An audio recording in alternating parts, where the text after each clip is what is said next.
Eastern Style ป่าหินกลางป่าในยุโรปธรรมชาติได้ใช้พลังอันเร้นลับรังสรรค์ให้พื้นที่บริเวณนี้ยกตัวขึ้นมาเป็นภูมิประเทศที่สูงต่ำแตกต่างกันไป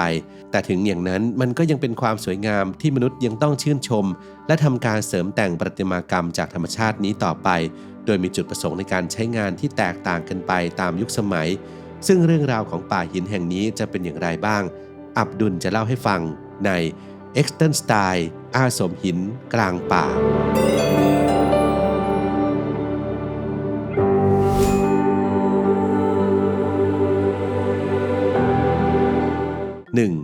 Eastern Style ตั้งอยู่ที่ไหน Eastern Style หรือป่าหิน Eastern Style นั้นตั้งอยู่บนเนินเขาทางตะวันออกเฉียงเหนือของป่าทอยเทอร์บัวเกอร์ซึ่งอยู่ในแคว้นนอร์ทไรน์เวสต์ฟาเลียของประเทศเยอรมนีเป็นหมู่หินทรายแข็งที่ทนต่อการกัดเซาะยกตัวขึ้นมาเป็นเสาหินสูงตั้งเรียงรายอย่างเป็นอิสระไปหลายร้อยเมตรโดยมีเสาหินที่ตั้งเด่นอยู่13ต้นรวมถึงเสาต้นเล็กๆที่แตกสาขาออกไปจากเสาหินต้นใหญ่แต่ละต้นซึ่งนักธรณีวิทยาก็ได้กำหนดลำดับของเสาหินหลักทั้ง13ต้นนี้เอาไว้เป็นเลขโรมันจาก1ถึง13เรียงจากทิศตะวันตกเฉียงเหนือ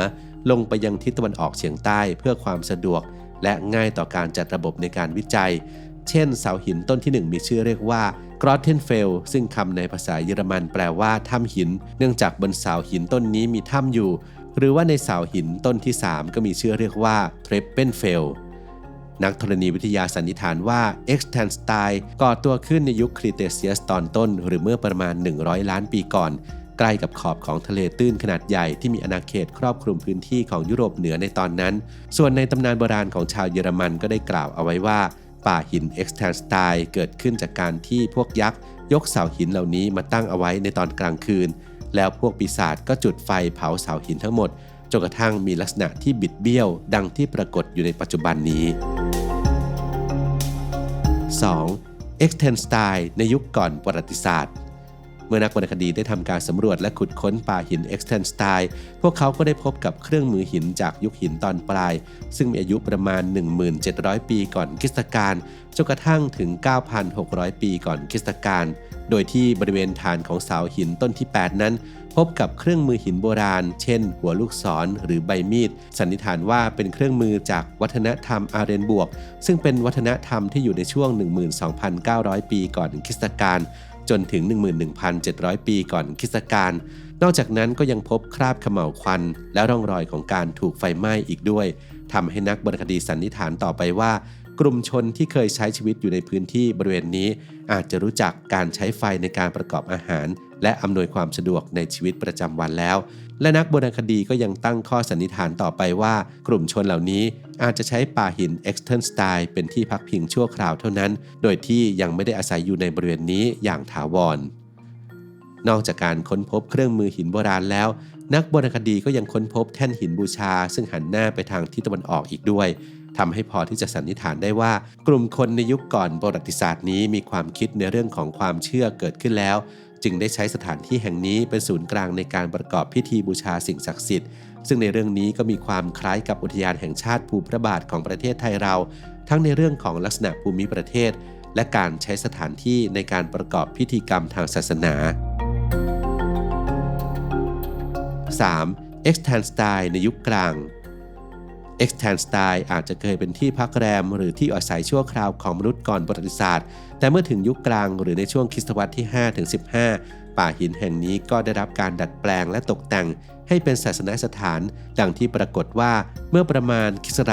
722ที่อยู่ในช่วงคริสตวรรษที่ 8 นั้นสถานที่แห่งนี้ถูกจัดให้เป็นศาสนสถานและเป็นอาสมของนักบวชชาวคริสต์โดยที่ทุกคนในยุคนั้นได้ขยายถ้ำที่อยู่ภายในเสาหินแต่ละต้นให้กว้างขึ้นจนกระทั่งมีสภาพเป็นห้องสวดมนต์ซึ่งบางห้องก็อยู่ใต้ดินมีการทำทางเดินและลานหินกว้างส่วนโพรงหินทั้งหลายก็ถูกดัดแปลงให้เป็นช่องบรรจุศพในเสาหินต้นที่ใหญ่ที่สุดนั้นมีการดัดแปลงเป็นห้องที่มีรูปทรงแตกต่างไปจากห้องอื่นๆมีทางเข้า2ทางโดยทางเข้าแรกอยู่ทางทิศตะวันออกเฉียงเหนือที่ผนังห้องด้านนี้เจาะเป็นหน้าต่าง2บานและเมื่อถึงช่วงกลางฤดูร้อนดวงอาทิตย์ก็จะปรากฏขึ้นมาที่หน้าต่างทั้ง2บานนี้อย่างพอดีส่วนทางออกอีกทางหนึ่งนั้นจะเป็นเส้นทางนำไปสู่ทางเดินแคบๆและคดเคี้ยวที่เกิดขึ้นจากการสกัดหินโดยมนุษย์ ซึ่งลักษณะของห้องนี้ก็คล้ายกับห้องประกอบพิธีกรรมใต้ดินที่พบได้ทั่วไปในทวีปยุโรปนอกจากห้องสวดมนต์ดังกล่าวแล้วก็ยังมีห้องสวดมนต์อีกห้องหนึ่งที่น่าสนใจโดยห้องนี้อยู่ด้านบนสุดของแท่งหินและไม่มีหลังคาผู้ที่เข้ามาชมห้องนี้ต้องเดินข้ามสะพานที่วางพาดมาจากแท่งหินอีกแท่งหนึ่งอย่างมินเมย์ที่ผนังห้องด้านตะวันออกมีการเจาะหน้าต่างเป็นวงกลมเหนือแท่นบูชามีเส้นผ่าศูนย์กลางประมาณ50เซนติเมตรซึ่งนักวรรณคดีเชื่อว่าช่องหน้าต่างนี้อยู่ในแนวเดียวกับจุดแรกขึ้นของดวงอาทิตย์ในช่วงกลางของฤดูร้อนและเป็นจุดแรกขึ้นของดวงจันทร์เช่นเดียวกันซึ่งการขึ้นของดวงอาทิตย์และดวงจันทร์เป็นสิ่งสำคัญในการประกอบพิธีกรรมต่างๆที่เคยประกอบขึ้นที่ป่าหินนี้นักวรรณคดียังค้นพบต่อไปว่าที่ตั้งของป่าหินเอ็กซ์เทิร์นสไตน์อยู่บนเส้นรุ้งเดียวกับสโตนเฮนจ์ในประเทศอังกฤษดังนั้นทิศทางที่ดวงอาทิตย์ขึ้นของสถานที่ทั้งสองแห่งนี้จึงเหมือนกันนอกจากนั้นเมื่อปี 1920 บาทหลวงวินเฮมทอยส์ซึ่งได้ทำการศึกษาสถานที่แห่งนี้ก็ได้กล่าวเอาไว้ว่าป่าหินเอ็กซ์เทิร์นสไตน์น่าจะเคยเป็นศูนย์กลางของลัทธิบูชาดวงอาทิตย์ในสมัยโบราณ 4. ภาพประติมากรรมอัญเชิญลงจากไม้กางเขนนอกจากจะมีการดัดแปลงเสาหินทั้งภายในและภายนอกของป่าหินเอ็กซ์เทิร์นสไตน์ให้กลายเป็นศาสนสถานแล้วเมื่อปี 1120 บาทหลวงคณะซิสเตอร์เชียนที่อยู่ในอารามพาเดอร์บอนซึ่งอยู่ไม่ไกลจากสถานที่แห่งนี้ก็ได้มาสวดมนต์ที่เอ็กซ์เทิร์นสไตน์และได้สลักประติมากรรมชิ้นสำคัญขึ้นที่ผนังหินโดยมีชื่อเรียกว่าอัญเชิญลงจากไม้กางเขนหรือ Descent from the Cross ภาพประติมากรรมหินนี้มีความสูง 4.8 เมตรกว้าง 3.7 เมตรโดยในภาพนั้นผู้แกะสลักได้เจตนาแกะสลักให้เสาค้ำจุนโลกหรือที่เรียกว่าอีมินซุนซึ่งเป็นสัญลักษณ์ตามความเชื่อของพวกแซกซันซึ่งเป็นพวกนอกรีดโค้งงอลงมาอันเป็นความหมายแทนชัยชนะของพระคริสต์แล้วให้นิโคเดมุสเหยียบเสาอีมินซุนขึ้นไปอัญเชิญพระศพของพระเยซูลงมาจากไม้กางเขนโดยนิโคเดมุสผู้นี้ก็คือผู้ที่ฝังพระศพของพระเยซูตามที่ปรากฏเป็นหลักฐานอยู่ในพระคัมภีร์ไบเบิลในภาพแกะสลักนี้ขาของนิโคเดมุสจะกระเทาะหลุดไปเนื่องจากพวกนอกรีดได้ตัดออกไปเพื่อเป็นการแก้แค้นชาวคริสต์ที่ได้ทำการลบหลู่สิ่งศักดิ์สิทธิ์ของพวกเขา 5. Extenstyle จากยุคต้นสมัยใหม่สู่ปัจจุบันในช่วงปี 1413 Extenstyle ซึ่งในตอนนี้ถูกใช้เป็นสำนักสงฆ์ก็ตกอยู่ในเขตปกครองลิปเพอร์ภายใต้อาณาจักรดัชชีแห่งแซกโซนีและด้วยความที่สถานที่แห่งนี้ห่างไกลผู้คนเนื่องจากถูกตั้งอยู่ในป่าดังนั้นมันจึงกลายเป็นแหล่งหลบซ่อนตัวของโจรซึ่งในที่สุดแล้วเมื่อปี 1538 สำนักสงฆ์ก็ถูกยุบไปโดยผู้ปกครองต่อมาในปี 1660 เฮอร์มัน อดอล์ฟซึ่งดำรงตำแหน่งเป็นเค้าแห่งลิปเพอร์ในตอนนั้นก็ได้ดัดแปลงเอ็กซ์แทนสไตล์ไปเป็นสถานที่พักแรมในการล่าสัตว์และสถานที่ตากอากาศส่วนตัวและในเวลาต่อมาก็ดัดแปลงไปเป็นป้อมปราการแม้ว่าผนังของแท่นหินทั้งหมดจะไม่แข็งแรงพอที่จะเป็นป้อมปราการก็ตามแต่ในที่สุดแล้วเอ็กซ์แทนสไตล์ก็ถูกทิ้งร้างไปเมื่อถึงปี